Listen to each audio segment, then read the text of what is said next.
آخر خلافت کا خوبصورت نظام بادشاہت میں کیسے بدلا؟ اس کا آغاز حضرت امیر معاویہ کے دور میں ہی ہو گیا تھا۔ حضرت امیر معاویہ نے حضرت حسن علیہ السلام سے صلح کرتے وقت جو معاہدہ کیا تھا کہ ان کے بعد نظام شورا پر چھوڑا جائے گا، حضرت علی رضی اللہ عنہ پر ممبروں پر سے سب و شتم بند ہوگا، اہل بیت کو امان دیا جائے گا، بیت المال سے ان کو ان کے مقررہ وظائف دیے جائیں گے، مگر ان سب وعدوں کی دھجیاں اڑا دی گئیں۔ حضرت امیر معاویہ نے اپنی زندگی میں ہی یزید کے لیے بیعت لینا شروع کر دی۔ حضرت امام حسین علیہ السلام، حضرت عبداللہ بن عمر، حضرت محمد بن ابی بکر اور دوسرے اہم صحابہ کو مجبور کیا گیا کہ وہ بیعت کریں، لیکن ان سب نے انکار کر دیا۔ حضرت امیر معاویہ کی وفات کے بعد یزید نے تخت سنبھالتے ہی مدینہ کے گورنر ولید بن عتبہ کو یہ حکم جاری کیا کہ اگر امام حسین بیعت نہ کریں تو ان کا سر قلم کر دیا جائے۔ امام حسین علیہ السلام یہ دیکھ رہے تھے کہ جس صلح کی وجہ سے وہ اتنی دیر خاموش تھے، اب اس صلح کی سر عام دھجیاں اڑائی جا رہی ہیں، اور جب انہیں یہ معلوم ہوا کہ رسول اللہ صلی اللہ علیہ وآلہ وسلم کے شہر مدینہ میں خون ریزی کرنے کا ارادہ کر لیا گیا ہے، تو امام حسین علیہ السلام نے مکہ کی طرف ہجرت کی۔ لیکن یزید کے اندھے نظام نے مکہ کی حرمت کا بھی خیال نہ رکھا اور حاجیوں کے لباس میں قاتلین کو بھیجا کہ وہ امام حسین علیہ السلام کو شہید کر دیں۔ امام حسین علیہ السلام یہ سمجھ چکے تھے کہ انہیں بھی ان کے بھائی کی طرح شہید کر کے اس ظلم کو صرف ایک حادثہ بنا دیا جائے گا اور یہ نظام کبھی ننگا نہیں ہوگا۔ اس نظام کو ایکسپوز کرنے کے لیے امام حسین علیہ السلام نے حج کو عمرے میں بدلا اور مکہ چھوڑ دیا۔ اسی دوران کوفہ سے انہیں ہزاروں خط آئے کہ آپ یہاں پر آئیں، ہم آپ کے ہاتھ پر بیعت کریں گے، اور یہ باتیں لوگ سالوں سے کر رہے تھے کہ حسین اٹھے اور اس نظام کے خلاف کھڑا ہو۔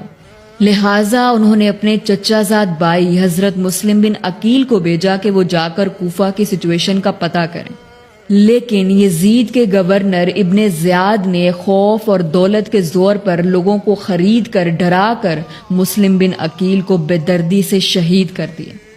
امام حسین علیہ السلام اپنا سفر شروع کر چکے تھے اور ان کا مقصد صاف تھا کہ حسین کے بچے تو شہید کیے جا سکتے ہیں، حسین کی بچیاں تو بازاروں میں گمائی جا سکتی ہیں، لیکن ظالم کے ہاتھ پر کبھی بیعت نہیں ہوگی۔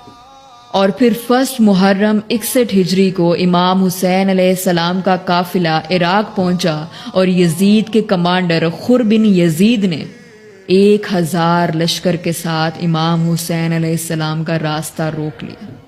1 محرم الحرام 61 ہجری، رسول اللہ صلی اللہ علیہ وآلہ وسلم کے دنیا سے پردہ فرمانے کے صرف 50 سال بعد رسول اللہ صلی اللہ علیہ وآلہ وسلم کے خاندان کے سر نیزوں پر تھے اور خواتین بازاروں میں۔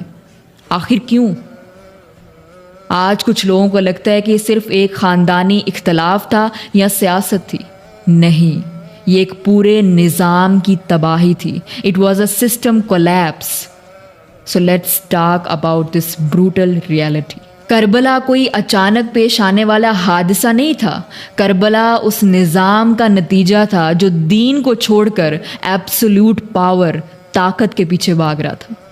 خلافت راشدہ کے پہلے 2 دور، حضرت ابوبکر صدیق رضی اللہ عنہ کا اور حضرت عمر رضی اللہ عنہ کا دور بہت مضبوط دور تھا، کیونکہ سخت قوانین تھے اور نظام مضبوط تھا۔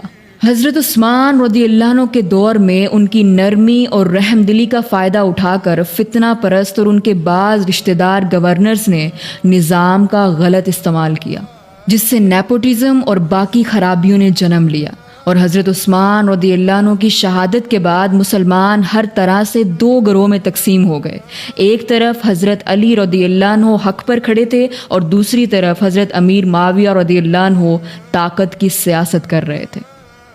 حضرت علی رضی اللہ عنہ کی شہادت کے بعد حضرت حسن رضی اللہ عنہ نے مزید خون ریزی روکنے کے لیے حضرت امیر معاویہ رضی اللہ عنہ سے صلح کی، اور حضرت امیر معاویہ رضی اللہ عنہ کے 20 سال کے دور کے بعد اصلی تباہی تب ہوئی جب حضرت امیر معاویہ رضی اللہ عنہ نے عوام کی رائے اور ڈیموکریٹک بیعت کو سائیڈ پر رکھتے ہوئے اپنے بیٹے یزید کو تخت پر بٹھا دیا۔ یزید نے آتے ہی اسلام کو بدل کر رکھ دیا، شراب پی کر نمازیں پڑھائی جانے لگی، حرام کام کو عام کر دیا گیا۔ ریاست کی طاقت اب اللہ کے قانون کے بجائے ایک ظالم ڈکٹیٹر کے ہاتھ میں تھی۔ یزید نے یہ ضد کی کہ حسین میری طاقت کو تسلیم کرے، حسین آ کر میری بیعت کرے۔ لوگ تو خوف کی وجہ سے خاموش تھے، لیکن حسین تو پھر حسین تھے۔ یہ کیسے ہو سکتا تھا کہ نبی کا نواسہ ہو اور ظالم اور فاسق حکمران کے آگے جھک جائے؟ اور یقین کریں کہ اگر حسین چپ رہتے تو قیامت تک بادشاہت اور حرام اسلام کا حصہ بن جاتے۔ امام حسین علیہ السلام اپنی فیملی کو لے کر پہلے مکہ اور پھر کربلا کی طرف نکلے، کسی زمین یا کسی عہدے کے لالچ میں نہیں، بلکہ یہ پیغام عام کرنے کے لیے کہ حکومت، ریاست جس کے بھی ہاتھ میں ہو، نظام اور قانون صرف اللہ کا چلے گا۔ کربلا کی اس دردناک داستان کو ہم اس کربلا سیریز میں سمجھیں گے انشاءاللہ۔